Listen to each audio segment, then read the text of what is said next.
Jeudi 27 février 2020, première destination, le Gabon avec le quotidien L'Union. Le CLR en zone de turbulence, lit-on en manchette du journal. Le président du conseil politique, Jean-Boniface Assélé, reprochant au travers d'une note qui a fuité à la déléguée générale, Nicole Assélé, des initiatives de nature à mettre à mal l'unité et l'intégrité du parti.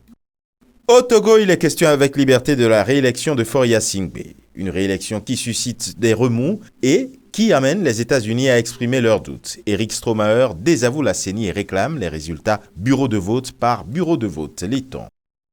Les mêmes élections de revenir en manchette de Togo Matin, mais ici, le journal se demande plutôt quelles leçons tirer pour la classe politique togolaise. Au Sénégal, il est question en manchette du Sud Quotidien de dialogue national, Front National en ébullition, flambée des prix, courant anti-France, politique culturelle du Sénégal, APR, El Hadj Cissé brise le silence. Il est également question de briser le silence en manchette de Vox Populi, mais pas que. Affaire Guy Marius Sagna, le chef de l'église tape carrément du poing sur la table. Monseigneur Sarr préoccupé par le drame qui frappe Guy. Avec Wolf Quotidien, Air Sénégal, ligne Dakar-Paris, voyage en classe galère. La compagnie assure que tout est rentré dans l'ordre. Et puis cette affaire de coronavirus qui continue de défrayer la chronique un peu partout dans le monde. Et l'enquête, lui, d'exprimer l'angoisse des ressortissants sénégalais vivant en Italie. Au Cameroun, le jour annonce que Maurice Kamto est de retour. Le président national du mouvement pour la renaissance du Cameroun a tenu un meeting hier, quelques heures après son retour au bercail. Retour au bercail également avec le quotidien L'Émergence. Après une tournée en Occident, le patron du MRC a drainé une foule immense.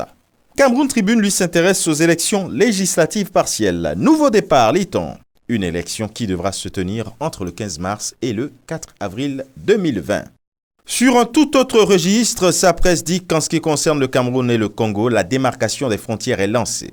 Au Burkina Faso, Assemblée générale des syndicats contre l'application de l'IUTS, lit-on avec le quotidien L'Information pour tous. Marche meeting les 7 et 17 mars, grève générale du 16 au 20 mars 2020.